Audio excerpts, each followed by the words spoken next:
Hello Chikitsak, welcome to Chikitsak revolution. Today we are discuss about most important episode for NEET 2023। आप लगातार पढ़ रहे हैं इंपॉर्टेंट एपिसोड।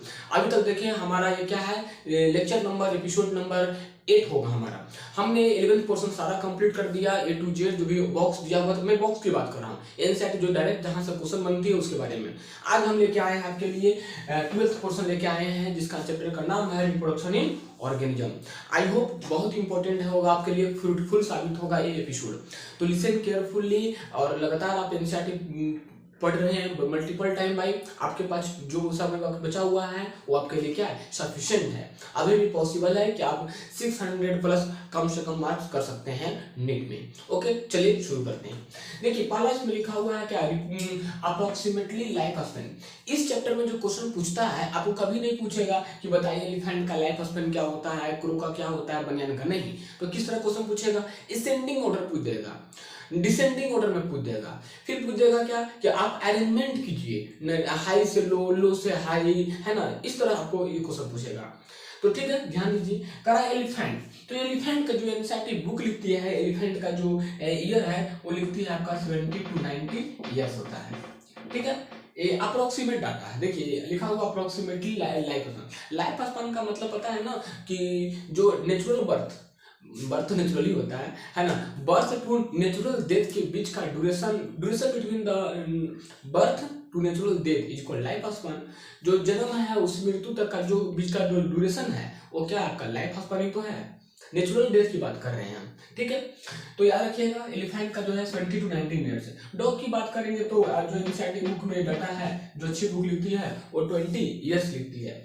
उस पर बात करेंगे आपका बनाना ट्री के लिए भी वही है आपका 25 ईयर्स।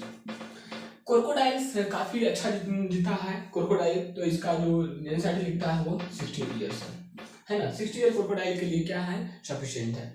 और आइस प्लांट आपको पता ही है कि बस 5 मंथ इसके लिए क्या है, सफिशिएंट डाटा माना गया, 4 to 5 मंथ। रोज भी आपको पता ही है, इसके लिए क्या है 5 to 7 ईयर्स इसके लिए सफिशिएंट है डाटा।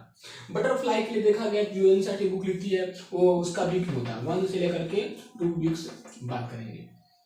काऊ की जो लाइफ स्पेन होती है, जो डाटा दिया हुआ है वो ज्यादा भी नहीं है, वो 20 to 25 ईयर्स है। आप हॉर्स की बात करेंगे, एक घोड़े की बात करेंगे तो उनका भी है 30 to 40 ईयर्स है ना। टॉर्टॉइस का ज्यादा होता है, आपको पता है टॉर्टॉइस हो, बनियान हो, ये सब का काफी ज्यादा होता है। टॉर्टॉइस का जो एनसीईआरटी बुक लिखती है 100 से लेकर के 150 ईयर्स तक लिखती है, जो एनसीईआरटी बुक स्टैंडर्ड बुक की बात कर रहा हूँ मैं। क्रो का आपका ज्यादा नहीं होता है। आप देखिए एनसीईआरटी बुक में मात्र 15 ईयर्स तक लिख दिया है ना। पैरोट काफी अच्छा साल तक जीता है। पैरोट जो डाटा हमारा है 140 ईयर्स तक है। फ्रूट फ्लाई, बस फ्रूट फ्लाई आपको पता ही है कुछ दिन तक ही है, आप 1 मंथ मान सकते हैं, 30 डे। बनाना ट्री काफी लंबा जीता है, वो सबको पता है कि करीब 200 ईयर्स तक दिया जाता है। तो इसमें कभी आपको क्वेश्चन इससे नहीं आएगा। ये क्वेश्चन जब पूछेगा तो असेंडिंग ऑर्डर में, डिसेंडिंग ऑर्डर में, है ना। आपको अरेंजमेंट करने के लिए आना चाहिए। तो एक बार एनसीईआरटी को देख लेंगे कि एलिफेंट है तो 70 to 90 ईयर्स, डॉग है 20 ईयर, बनाना है तो 25 ईयर। हम एक भी कुछ नहीं छोड़ने वाले, हम रिस्क लेने वाले नहीं हैं। एग्जाम इतना बड़ा है कि आपको पता है, आई थिंक आप डर जाएंगे डाटा देख करके, 21 लाख लोग इसमें अपीयर हुए हैं। सोचिए जिस एग्जाम में 21 लाख लोग अपीयर होते हैं, आप क्या समझ सकते हैं उनका कंपटीशन क्या होगा।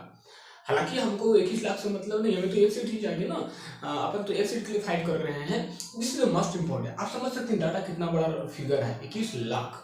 तो खैर डरना मना है, जो होगा बेस्ट करेंगे, हम अच्छा देंगे, ठीक है।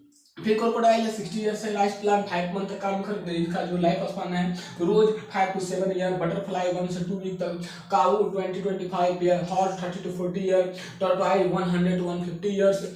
Crow 15 year. Parrot 140 year. Fruit fly 30 day तक। बनाना ट्री 200 डे तक। आई होप ये समझ में आ गया होगा। अब आगे दूसरा देखते हैं। अब आपके पास टेबल है 1.1, इससे भी लगातार क्वेश्चन पूछता है। इसके पहले अभी जस्ट आपने नोट कर लिया होगा, याद भी हो गया होगा कि लाइफ स्पेन कैसा क्या होता है, ठीक है। अब आपके पास क्या है, नेम ऑफ ऑर्गेनिज्म है, क्रोमोसोम नंबर है, म्यूसाइट, क्रोमोसोम गाइड। ध्यान दीजिए, म्यूसाइट का मतलब होता है डिप्लॉयड। म्यूसाइट का मतलब क्या होता है, डिप्लॉयड कंडीशन। आप लिख लीजिए बगल में क्या है, म्यूसाइट का मतलब होता है डिप्लॉयड, जो आपका होता है 2n होता है, 2n। और क्रोमोसोम नंबर क्या है, गैमेट जो होता है वो हैप्लॉयड, क्या होता है, हैप्लॉयड होता है। तो डोंट कंफ्यूज डिप्लॉयड, हैप्लॉयड और एक होता है ट्रिप्लॉयड। ट्रिप्लॉयड की हम बात ही नहीं कर रहे हैं, हम यहाँ बात कर रहे हैं डिप्लॉयड और हैप्लॉयड की बात कर रहे हैं। ओके, तो listen carefully, A to Z concept clear हो जाएगा आपका। ध्यान दीजिए, अब सबसे पहला जो क्रोमोसोम है ह्यूमन बींग्स का है। आपको पता है कि अपन लोग के पास जो क्रोमोसोम नंबर होता है, क्रोमोसोम नंबर म्यूसाइट की बात कर रहे हैं हम, हैप्लॉयड हम अगुणित जो होता है हैप्लॉयड की बात नहीं करें, हम डिप्लॉयड की बात करें, यानी कि 2n कंडीशन की बात कर रहे हैं। तो कितना होता है, 46 होता है। तो क्रोमोसोम नंबर गैमेट में कितना हो जाएगा बताइए, सीधी सी बात है। तो 2n बराबर 46, 2n बराबर 46, तो मैथ तो आपका इतना आसानी है। तो n बराबर कितना हो जाएगा, 23। कोई दिक्कत, अरे भाई 2n बराबर 46, तो 23 2 जा 46, तो आपको तो आ ही गया है कि नहीं। तो आई थिंक लगता है आप हम छोड़ भी देंगे तो आप कर लेंगे डाटा को, नहीं कर लेंगे। अरे अब यहाँ 12 है, तो 2n बराबर 12, तो n बराबर कितना होगा, चलिए लिखिए कमेंट बॉक्स में। अगर 2n बराबर 12 तो n बराबर कितना होगा, 6 होगा, सीधी सी बात है, 6 आप लिखते जाएंगे, है ना। तो डाटा आप खुद को खुद तैयार कर सकते हैं। तो देखिए इंपॉर्टेंट वो नहीं, इंपॉर्टेंट है आपको एकदम खटाक से याद होना चाहिए, है ना। एग्जाम में हॉल में तो आप थोड़ी ना देखेंगे कि 2n बराबर इतना, इतना बराबर इतना, नहीं, आपको याद आना चाहिए। अच्छा कि पूछ रहा है ह्यूमन बींग्स में 46 कर रहा है, तो n में तो 23 हो जाएगा। अच्छा हाउसफ्लाई है 12 है, तो n में क्या होगा, 6 हो जाएगा, हाफ हो जाएगा। अच्छा आगे बात करते हैं। तो ह्यूमन बींग्स क्लियर हो गया आपका, 46 है तो 23 है, हाउस फ्लाई 12 है तो 6 है, रैट 42 है तो कितना होगा, 21 होगा, हाफ कर देंगे। डॉग 78 है तो कितना हो जाएगा, 39 हो जाएगा। इसका कैट है तो कैट 38 है तो कितना आ जाएगा, 19 आ जाएगा। हाफ कर रहे हैं हम, क्या कर रहे हैं, हाफ कर रहे हैं, क्योंकि हम हैप्लॉयड कंडीशन निकाल रहे हैं ना। डिप्लॉयड तो एनसीईआरटी में दिया हुआ ही है, हम क्या कर रहे हैं, हैप्लॉयड कर रहे हैं। कुछ एनसीईआरटी में हैप्लॉयड भी दिया हुआ, कुछ डिप्लॉयड भी दिया हुआ। हमने एक आपको सुविधा के लिए हमने एक डिप्लॉयड ले लिया ताकि आप हैप्लॉयड ऑलरेडी कर ले। फिर फ्रूट फ्लाई की बात कीजिएगा तो 8 है तो इसका हैप्लॉयड कितना हो जाएगा, 4 हो जाएगा। आप ओफ्यूलेशन की बात करेंगे, 1260 है तो 1260 इक्वल टू का हाफ कितना होगा, 630 हो जाएगा, सीधी सी बात। एप्पल की बात करेंगे तो 34 है तो कितना हो जाएगा, 70 हो जाएगा। आप राइस की बात करेंगे तो 24 है तो आप देखेंगे इसमें 12 हो जाएगा। आप मक्का की बात करें मेज तो कितना हो जाएगा, 10 हो जाएगा। आप बात करेंगे पोटैटो की तो 48 तो आपका 24 हो जाएगा।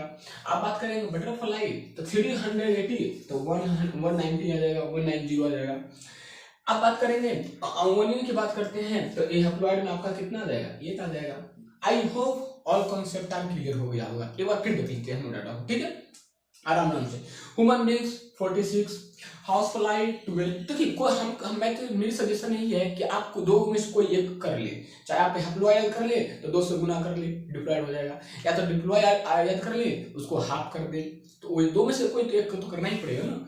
तो ह्यूमन बींग्स है तो 46 है, हाउस फ्लाई है 12 है, रैट है 42 है, डॉग है 78 है, कैट है 38 है, फ्रूट फ्लाई 8 है, ओफ्यूलेशन 1216 है, एप्पल है 34, राइस 24, मेज 20, पोटैटो 48, बटरफ्लाई 380 और अनियन 16 है। तो आई थिंक सारा कॉन्सेप्ट क्लियर हो गया होगा। लगातार बने रहें, पढ़ाई करते रहें और एनसीईआरटी लगातार मल्टीपल टाइम बार रिविजन करें। आपके पास सिर्फ एक ही ऑप्शन है, आप जितना बार एनसीईआरटी को पढ़ेंगे, फोटो देखिए, डायग्राम बनाइए, एग्जाम्पल याद कीजिए, बस देखिए आसानी से करेक्ट होता है नीट। तो तब तक लगातार बने रहें, मिलते हैं नेक्स्ट एपिसोड में।